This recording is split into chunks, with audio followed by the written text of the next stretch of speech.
Selamat datang di Desa Cimenga.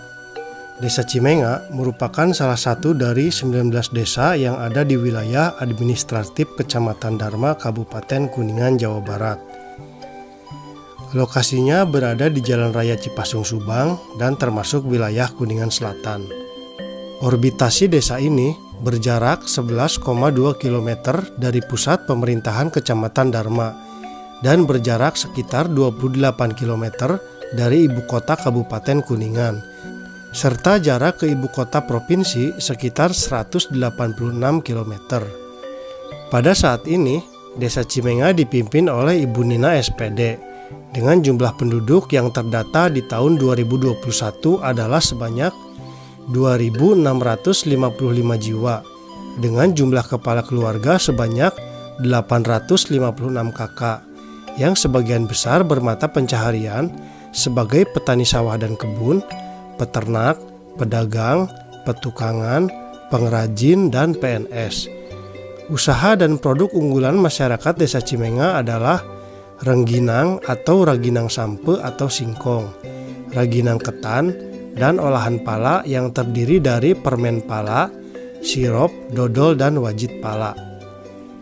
Luas wilayah Desa Cimenga untuk permukiman kurang lebih 54 hektar, sedangkan luas totalnya adalah 503 hektar yang terdiri menjadi 2 dusun, 2 RW, dan 25 RT. Dusun-dusun tersebut yaitu 1. Dusun Cimenga, meliputi blok desa, Kampung Cibimbul, dan Kampung Dahu. 2. Dusun Ciawitali, meliputi Kampung Sindang Asih, Kampung Ciawitali, dan Kampung Pamugaran. Kondisi geografis Desa Cimenga adalah sebagai berikut. Ketinggian tanah dari permukaan air laut adalah 521 mdpl. Untuk topografi tergolong dataran medium dengan suhu udara rata-rata berkisar 21 sampai 33 derajat Celcius. Batas-batas wilayah untuk desa ini adalah sebagai berikut. Sebelah utara adalah Desa Tugu Mulya dan Desa Tundagan Hantara. Sebelah selatan adalah Desa Bangunjaya Kabupaten Ciamis.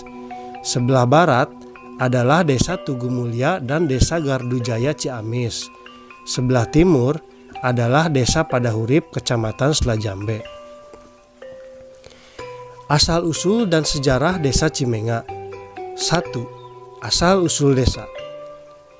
Menurut sumber, dahulu kala diceritakan ada seorang penduduk Mataram yang bernama Eyang Buntit yang anak gadisnya akan dipersunting oleh Sultan Mataram.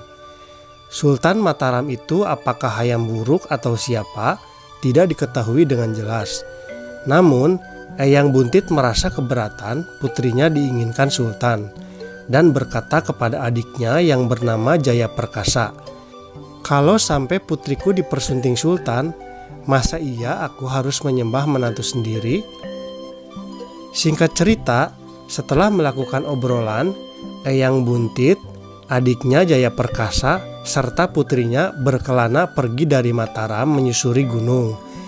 Akhirnya sampailah ke suatu tempat yang bernama Puteran dekat Sintok.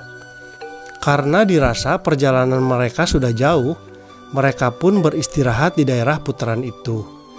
Ketika mereka sedang duduk, terlihat dari kejauhan ada kepulan asap, pertanda di tempat itu ada penghuninya. Ketiganya bergegas berjalan menuju arah tempat datangnya asap, dan mereka pun berhenti di depan sebuah gubuk. Tak lama kemudian, ada orang yang berjalan mendekati gubuk tersebut. Ternyata beliau adalah pemilik gubuk yang bernama Buyut Burai dengan seorang cucu perempuannya. Setelah Eyang Buntit menceritakan kisah berkelananya, Buyut Burai pun menyambut baik kedatangan mereka dan menyuguhkan gula eno hangat kepada tamunya. Pekerjaan sehari-hari Buyut Burai adalah pembuat gula eno atau aren atau gula kawung. Semula hanya berniat istirahat sebentar. Ternyata Eyang Buntit dengan adik serta putrinya betah tinggal di sana dan mengajak adiknya untuk tinggal di situ. Adiknya pun menyetujuinya. Setelah agak lama tinggal di tempat itu, diceritakan datanglah Eyang Tonggoh yang bernama Eyang Judaprana, putra sulung dari dalam Cangkuang dari Kuningan. Datangnya ke sana sekedar berkelana juga. Kemudian Judaprana pun betah tinggal di sana dan akhirnya dijodohkan pada putri Eyang Buntit yang sempat diinginkan oleh Sultan Mataram. Dan Eyang Buntit pun dijodohkan kepada cucunya Buyut Burei. Eyang Buntit dengan menantunya yaitu Judaprana sama-sama senang ngalintar atau menjala ikan di sungai. Jika ngalintar, mereka turun dari hulu sungai, kemudian naik dari tepian. Selesai ngalintar, mereka nagog atau jongkok, sambil berjemur di bukit pinggir sungai. Sampai sekarang, tempat itu dinamakan Kampung Nagog, yang dijadikan tempat pemakaman umum. Lama kemudian, mereka menjadi kurang betah tinggal di sana, dan keluarganya diajak berpindah tempat, ke tempat yang masih tergolong hutan belantara dan penuh dengan pohon bambu. Kemudian dibersihkan, membuat tempat tersebut siap dihuni. Tak mengherankan hingga akhirnya banyak orang berdatangan yang kemudian tinggal di sana. Setelah tempat itu menjadi sebuah perkampungan, Eyang Buntit dan Judaprana merundingkan nama untuk tempat atau kampung itu. Eyang Buntit bertanya kepada menantunya, kira-kira apa nama tempat ini? Judaprana pun menjawab, tidak usah jauh-jauh, tempat ini kan dekat dengan sungai yang banyak ikan menganya. Sudah saja kita namakan Cimenga. Lagi pula tempat ini dikelilingi gunung, memang membuat orang betah tinggal di sini. Hanya saja, jika diserang musuh, kita tidak bisa menga, kata Judaprana. Ternyata Judaprana benar-benar betah tinggal di Cimenga. Ia tidak berniat kembali ke Cangkuang. Bahkan setelah ayahnya meninggal pun, kerajaan diserahkan kepada adiknya. Judaprana berkata pada adiknya, silahkan kerajaan kamu pegang. Hanya saja ada satu syarat. Jika di kemudian hari ada bangsawan dari Kuningan yang menghina terhadap orang Cimenga, akan membuat malapetaka bagi dirinya, karena adik berani menghina kakak.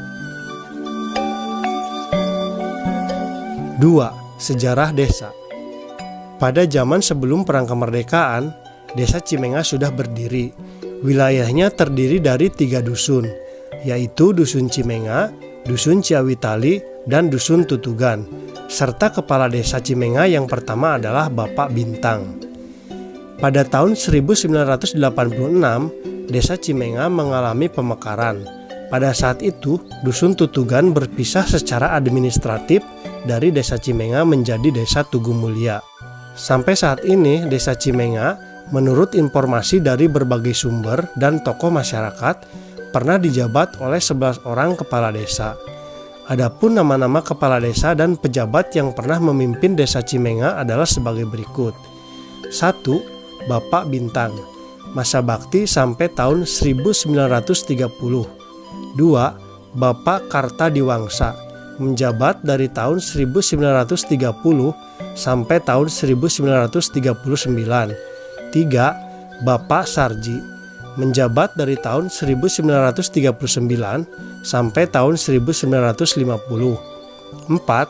Bapak Sastra Dijaya, menjabat dari tahun 1950 sampai 1959. 5. Bapak Wirja Sasmita, menjabat dari tahun 1959 sampai tahun 1970. 6. Bapak Supirman, menjabat dari tahun 1970 sampai tahun 1976.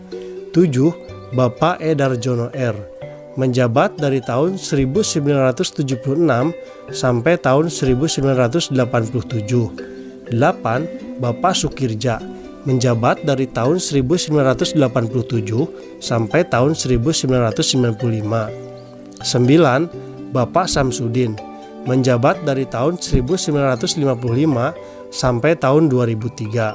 10.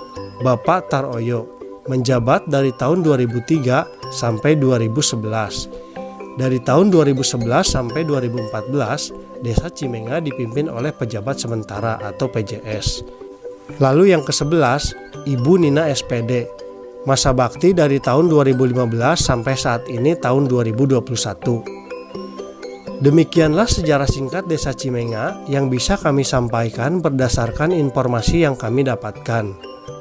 Kami mohon maaf bila ada kekurangan dan kesalahan, baik dalam penyampaian narasi, penyebutan nama dan tempat, dan yang lain-lainnya. Tak lupa kami ucapkan banyak terima kasih kepada Ibu Nina SPD dan Bapak Supendi selaku Kepala Desa dan Sekretaris Desa Cimenga yang telah banyak membantu kami. Terima kasih atas kunjungan Anda di channel ini. Jangan lupa dukung channel ini dengan cara subscribe, like, komen, dan share agar channel ini bisa lebih berkembang lagi dan terus bisa menggali sejarah asal-usul desa serta pemandangan alam di desa-desa yang berada di Jawa Barat. Terima kasih dan selamat menonton.